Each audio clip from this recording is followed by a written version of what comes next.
नमस्कार. लग्न पाहावं करून आणि घर पाहावं बांधून, असे जे आपले पूर्वज म्हणतात ते अगदी खरं आहे. घर बांधणं म्हणजे एक मोठी परीक्षाच असते सर्वसामान्य माणसासाठी.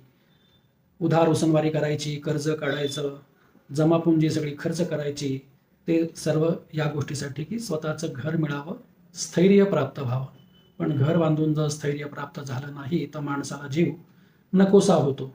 यासाठी वास्तुशास्त्राचा एक चांगला उपाय म्हणजे घर बांधताना नैऋत्य कोपरा भरीव असावा असं शास्त्र सांगतं.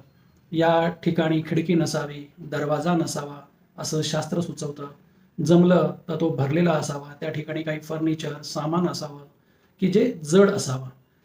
नैऋत्य दिशा ही पृथ्वी तत्वाची दिशा असून जड आहे. या ठिकाणी जडत्व असेल तर वास्तूला स्थैर्य प्राप्त होतं. हरिओम.